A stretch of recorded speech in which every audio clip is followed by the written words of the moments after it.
예배에 참석하신 여러분들을 주님의 이름으로 환영합니다. 며칠 전에 어머니가 저에게 택배를 보내주셨는데요.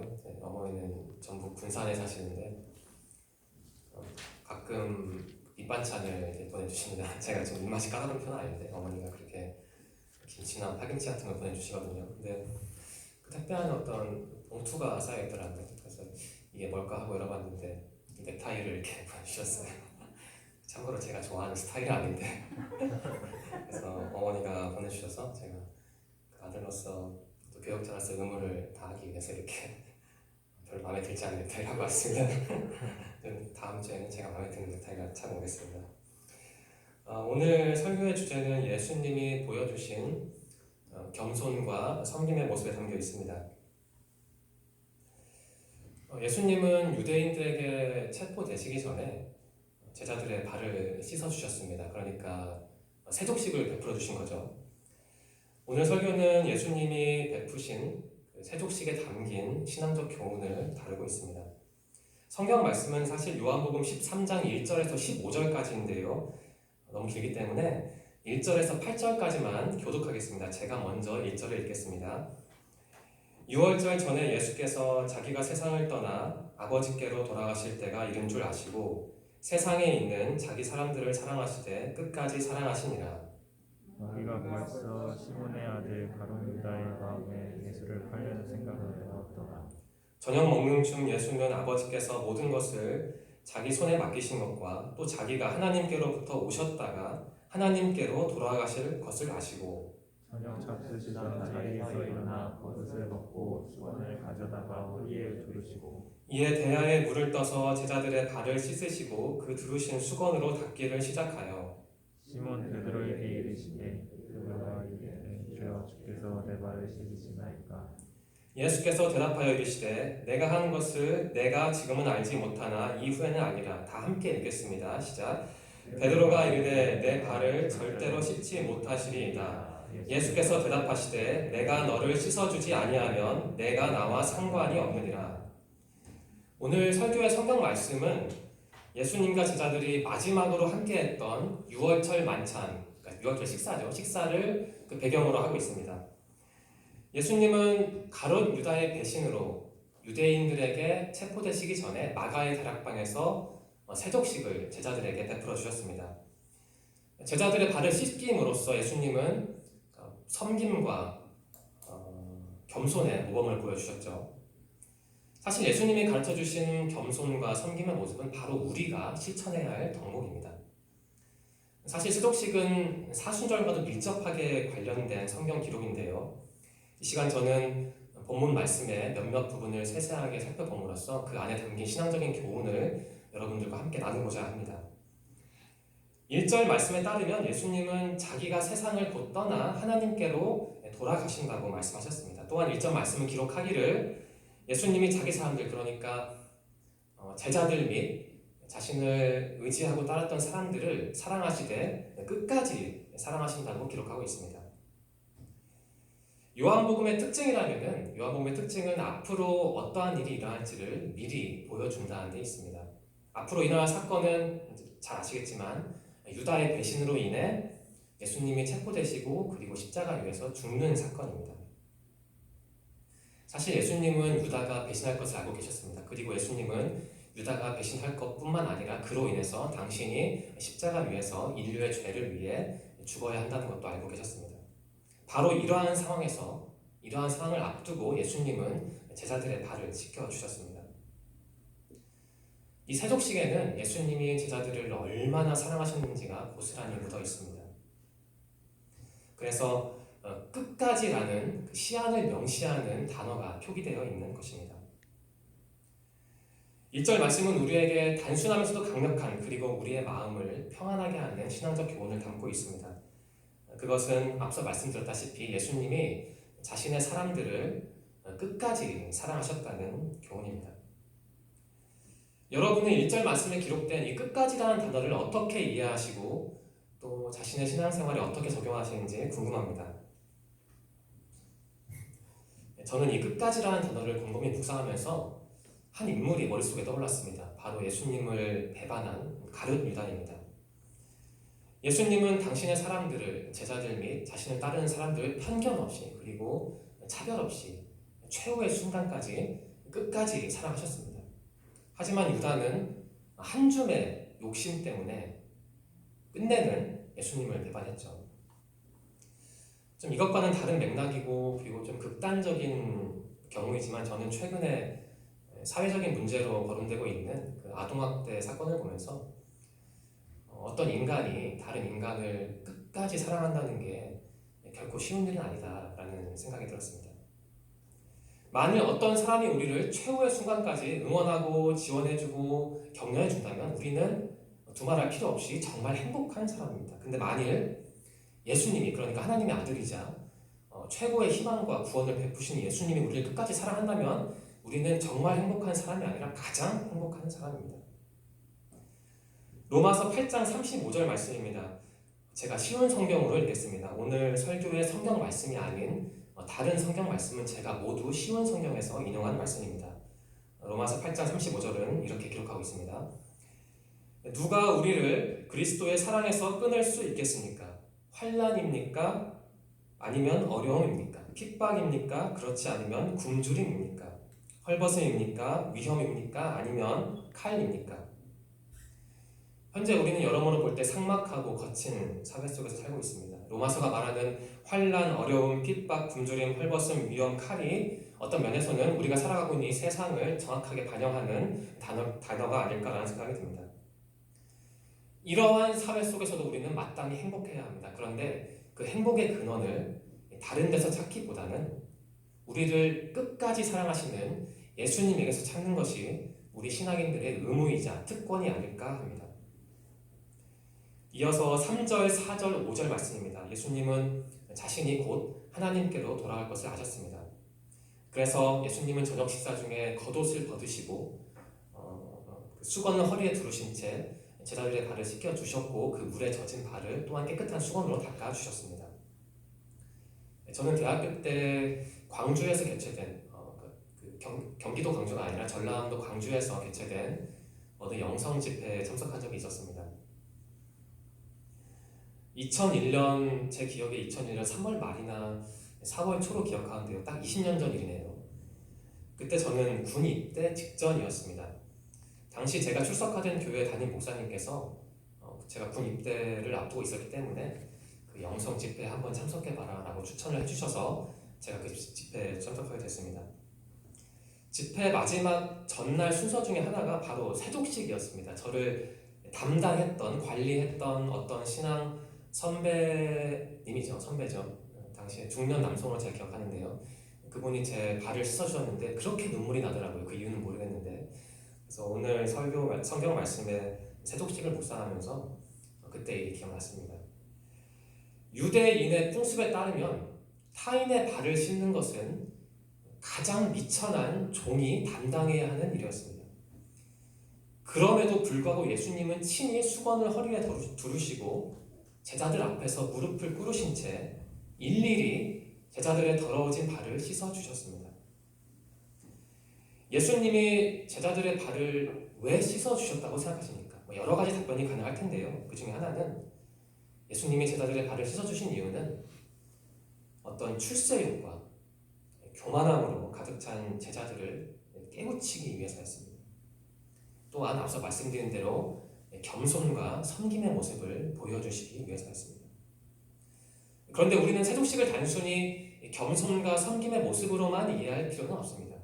세족식은 예수님이 십자가 위에서 돌아가셔서 피를 흘리셔서 우리의 죄를 대속하시는 사건을 상징하는 사건이기도 합니다. 이와 관련한 세족식은 교훈하는 사건입니다. 그러니까 아무리 기독교인이라 할지라도 높은 수준으로 성숙하기 위해서는 반드시 예수님의 그 피 흘림을 기억해야 하고 또한 그 피 흘림을 묵상함으로써 우리의 죄를 매일매일 씻어내야 한다는 것을 교훈하는 사건이 바로 세족식입니다. 제자들의 발을 씻어주신 예수님의 겸손한 섬김의 모습은 마태복음의 기록과도 밀접하게 연관됩니다. 마태복음 20장 28절 말씀입니다. 제가 읽겠습니다. 인자는 섬김을 받으러 온 것이 아니라 섬기러 왔고 자기 목숨을 많은 사람들을 위하여 주려고 왔다. 예수님이 하신 말씀이죠. 또한 누가복음 22장 27절 말씀도 연관되는 말씀입니다. 역시 예수님이 하신 말씀입니다. 식사 자리에 앉아있는 사람과 그를 시중 드는 사람 가운데 누가 더 큰 사람이냐? 식사 자리에 앉아있는 사람이 아니냐? 그러나 나는 섬기는 사람으로 너희 가운데 있다. 여러분, 예수님은 바로 이러한 분입니다.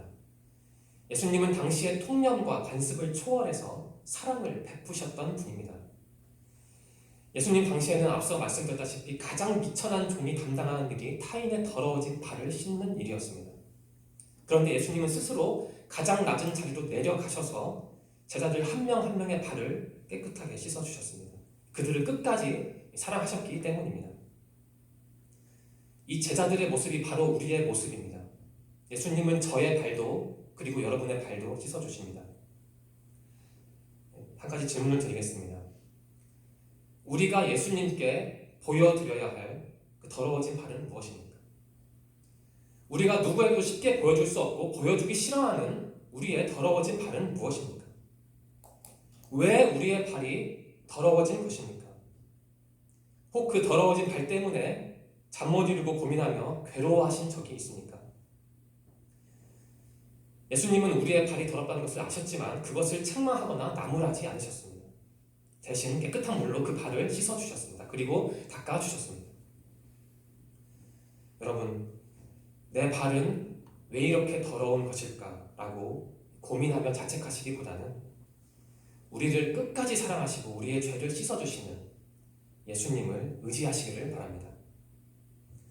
우리의 부족한 모습, 그러니까 인간으로서, 신앙인으로서 연약한 모습을 용서하시는 예수님이 우리와 영원히 함께 하신다는 사실에 감사하시기를 바랍니다.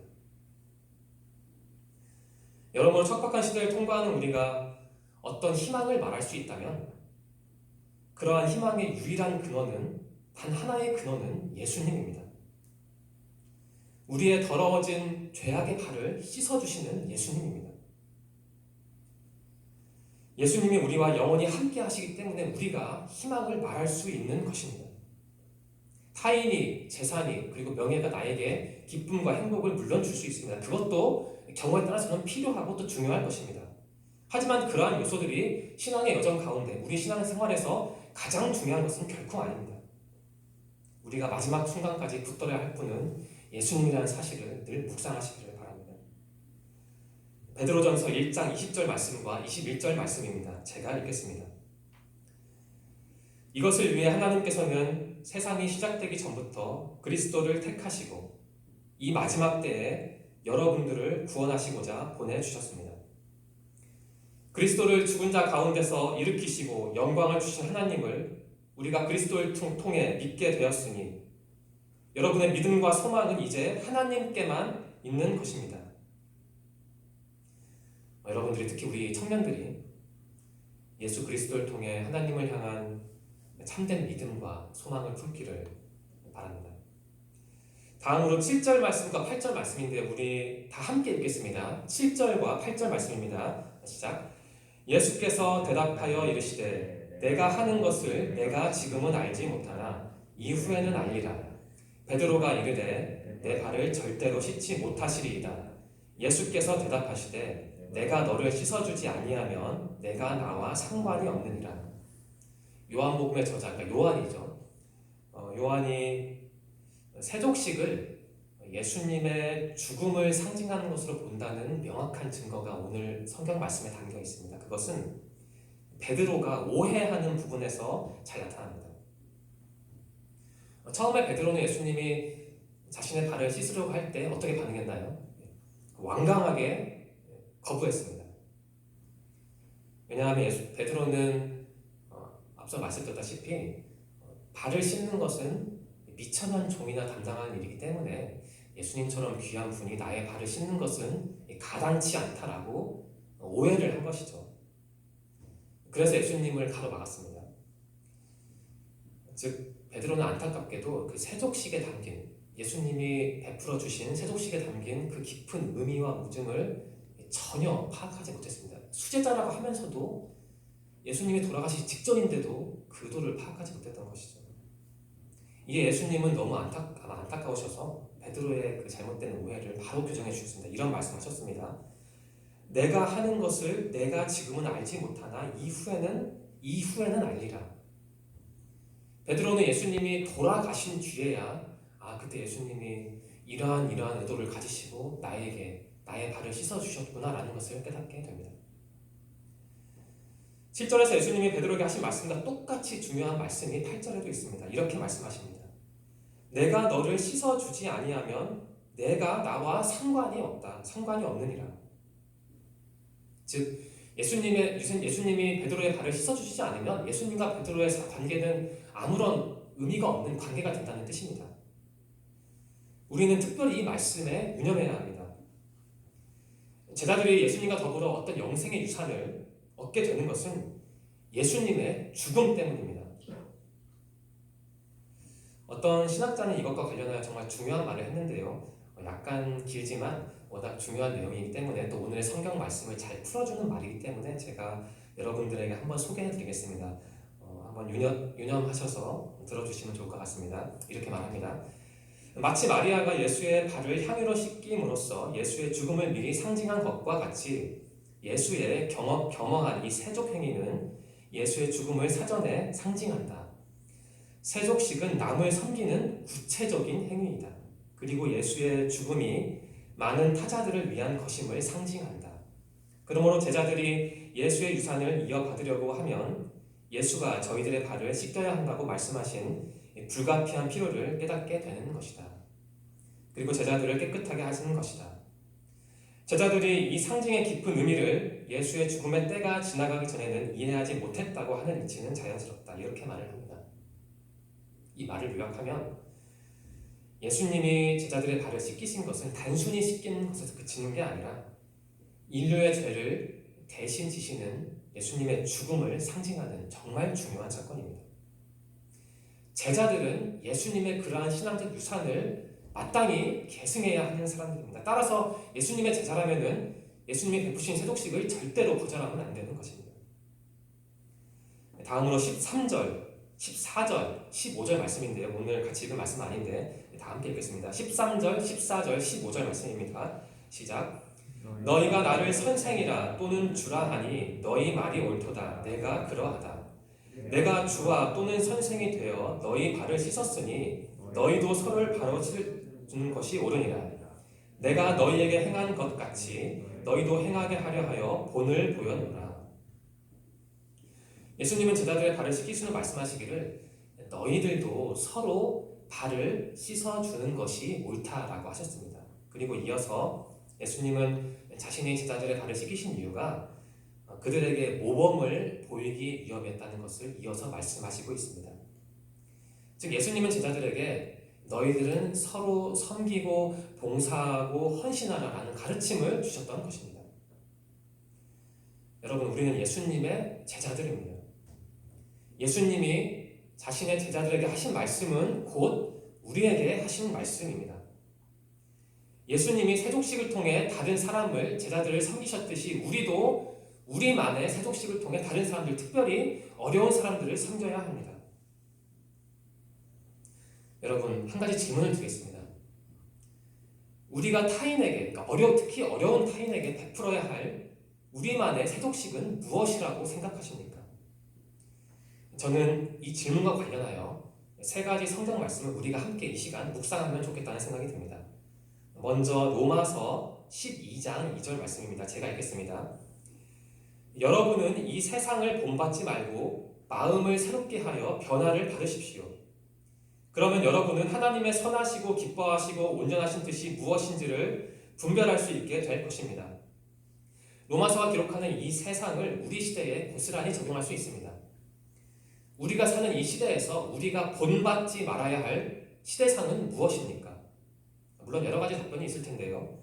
저는 특별히 타인의 고통에 둔감한, 타인의 어려움에 무관심한 풍조를 들고 싶습니다. 앞서 말씀드린 아동학대 사건이 그러한 풍조를 극단적으로 보여주는 사례가 아닐까 합니다.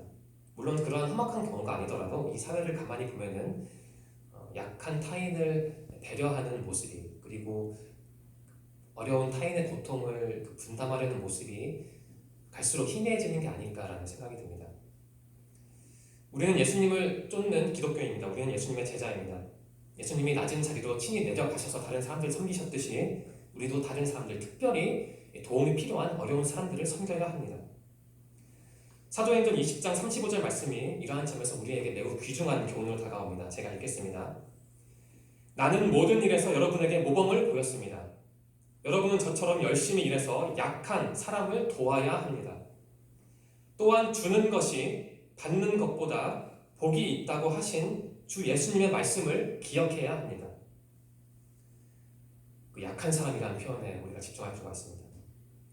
디모데전서 5장 10절 말씀도 우리에게 매우 소중한 교훈으로 다가옵니다. 믿는 사람이 마땅히 실천해야 할 바를 교훈하는 말씀입니다. 이렇게 말씀하고 있습니다. 또한 착한 일을 해서 칭찬받는 사람이 되어야 합니다. 즉 자녀를 잘 기르고 나그네를 잘 대접하며 성도들 위해 봉사하고 어려움을 당한 사람들을 도우며 이 모든 선한 일에 몸 바쳐 일한 사람을 말합니다. 이렇게 말씀하고 있습니다. 설교를 마무리하려 합니다. 예수님은 제자들에게 세속식을 베풀어 주셨습니다. 세속식은 섬김과 겸손의 모범을 교훈하는 사건입니다. 또한 세속식은 주님이 인류의 죄를 위해서 십자가 위에서 돌아가신 대속의 죽음을 상징하는 사건입니다. 우리는 예수님의 제자들입니다. 스스로 낮아지셔서 제자들을 그리고 많은 사람들을 끝까지 사랑하셨던 그 섬김의 모습을 우리는 마땅히 계승해야 합니다. 또한 우리는 우리를 위해 인류를 위해 십자가에서 피를 흘리신 예수님의 희생을 우리의 삶 속에서 구현해야 합니다. 세속식을 베푸신 예수님의 모습을 여러분들이 한 주간 깊이 묵상하면서 참된 제자의 길을 능동적으로 개척하시는 이번 한 주가 되시기를 간절히 소망합니다. 기도드리겠습니다. 하나님 감사합니다. 예배와 기도와 성경 말씀을 통해 주님을 알아가게 하시고 본받게 하시니 감사합니다. 하나님, 오늘 우리는 세족식을 베푸신 예수님의 모습을 함께 묵상했습니다. 제자들을 끝까지 사랑하셨던 예수님의 모습, 겸손과 섬김의 모습을 통해 우리가 실천해야 할 것을 배웠습니다.